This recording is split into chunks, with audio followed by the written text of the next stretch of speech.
കോഴിക്കോട് സ്കൂട്ടറിനുള്ളിൽ പാമ്പുമായി യുവാവ് സഞ്ചരിച്ചത് കിലോമീറ്ററോളം.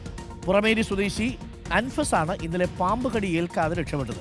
പുറമേരിയിൽ നിന്ന് ചാലപ്പുറത്തെ ബന്ധുവിന്റെ വീട്ടിൽ പോയി തിരികെ വരുന്നതിനിടയിലാണ് കയ്യിലേക്ക് എന്തോ ഇഴഞ്ഞു കയറാൻ ശ്രമിക്കുന്നതായി മനസ്സിലായത്. പരിശോധിച്ചപ്പോഴാണ് പാമ്പിനെ കണ്ടത്. നമുക്ക് ആ ദൃശ്യങ്ങളൊന്ന് കണ്ടു.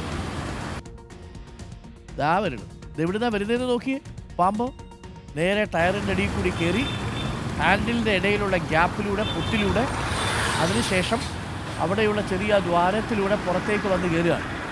നാലുചൂക്കും വണ്ടി ഓടിച്ചുകൊണ്ടിരിക്കുമ്പോഴാണ് ഇത് വന്ന് കൈയിടലിലൂടെ ഇങ്ങനെ സാവധാനം കയറുന്നത്. ഒന്ന് ആലോചിച്ച് നോക്കൂ. നമ്മളൊക്കെ ആണെങ്കിൽ എന്തോ ഒരു തണുപ്പ്, ഒരു സുഖമുണ്ടല്ലോ എന്ന് കരുതി ഇങ്ങനെ വലതുവശത്തേക്ക് നോക്കും. അതാ പാമ്പ്. പിന്നെന്താ സംഭവിക്കുക എന്നുള്ളത് നാട്ടുകാർക്കേ മനസ്സിലാവും കുറച്ച് കഴിയുമ്പോൾ. പക്ഷേ ഏതായാലും വളരെ ആ സമയത്ത് ഭയന്നു പോയെങ്കിലും അല്ലേ, വർക്ക്ഷോപ്പ് ജീവനക്കാരുടെ സഹായത്തോടെ സ്കൂട്ടറിന്റെ മുൻഭാഗം അഴിച്ചു മാറ്റിയാണ് പാമ്പിനെ പുറത്തെടുത്തത്. ഷഹദ് റഹ്മാൻ ഉണ്ട് കൂടുതൽ വിവരങ്ങളുമായി. ഷഹദ് റഹ്മാൻ, ഇത് കാണുമ്പോൾ തന്നെ നമുക്കൊരു വെരുപ്പ് ആവുന്നു.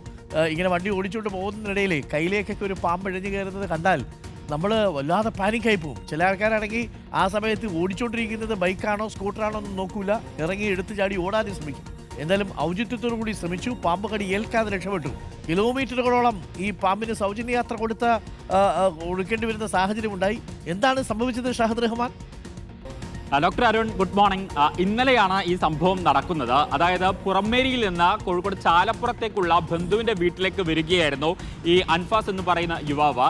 അതിനിടയിലാണ് ഈ സംഭവമൊക്കെ തന്നെ നടക്കുന്നത്. അതായത് കിലോമീറ്ററോളം ഈ പാമ്പ് ഇതിലുണ്ടായിരുന്നു എന്നുള്ളത് വേണം നമുക്ക് മനസ്സിലാക്കാൻ. കാരണം അരുൺ സൂചിപ്പിച്ചതുപോലെ തന്നെ ടയറിൻ്റെ ഉള്ളിലൂടെ കയറുന്നു.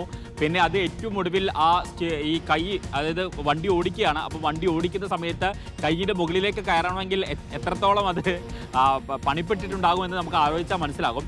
അങ്ങനെ അത് കയ്യിലേക്ക് കയറിയാണ്. അപ്പോൾ കൈ കയറുന്ന സമയത്താണ് ചെറിയൊരു തണുപ്പും അതുപോലെ തന്നെ എന്തോ ഒന്ന് ഇങ്ങനെ ഇഴഞ്ഞ് കയറുന്നുണ്ടല്ലോ എന്നൊരു തോന്നൽ ഈ യുവാവിന് തോന്നുന്നത്. അങ്ങനെയാണ് ഈ യുവാവ് നോക്കുമ്പം ഈ ചെറിയ ദ്വാരത്തിൻ്റെ ഉള്ളിലൂടെ ഈ പാമ്പ് ഇങ്ങനെ പുറത്തേക്ക് തലയിടുന്നത് കാണുന്നത്. അപ്പം പെട്ടെന്ന് പേടിക്കാതെ അല്ലെങ്കിൽ എവിടെയെങ്കിലും ചെന്ന് ഇടിക്കാതെ വീഴാതെ കൃത്യമായി പതിയെ വണ്ടി ഒരു വർക്ക്ഷോപ്പിന് സമീപത്ത് കൊണ്ടുപോയി നിർത്തുന്നു. അങ്ങനെ വർക്ക്ഷോപ്പിലുള്ള ആളുകളോട് കാര്യം പറയുന്നു. ആ സമയത്തുള്ള ദൃശ്യങ്ങളാണ് നമ്മളിപ്പോൾ സ്ക്രീനിൽ കാണിക്കുന്നത്. ആളുകളോട് പറയുന്നു. അങ്ങനെ വാഹനത്തിൻ്റെ മുന്നിലെ അത് മൊത്തമായിട്ട് അഴിച്ചു മാറ്റുന്നു. കാരണം ഈ പാമ്പിൻ്റെ ഒരു ഭാഗം മാത്രമേ നമ്മൾ കാണുന്നുള്ളൂ, മറ്റു ഭാഗങ്ങളൊക്കെ ഈ വാഹനത്തിൻ്റെ ഉള്ളിൽ തന്നെയാണുള്ളത്. അപ്പോൾ അങ്ങനെ ഈ വാഹനത്തിൻ്റെ ഫ്രണ്ട് ഭാഗം അഴിച്ചു മാറ്റിയാണ് ഏറ്റവും ഒടുവിൽ ഈ പാമ്പിനെ പുറത്തെടുത്തത് എന്നുള്ളതാണ്. എന്തായാലും തലനാരിഴയ്ക്കാണ് വലിയ രീതിയിലുള്ള അപകടം ഇല്ലാതെ രക്ഷപ്പെട്ടത് എന്ന് വേണം പറയാൻ.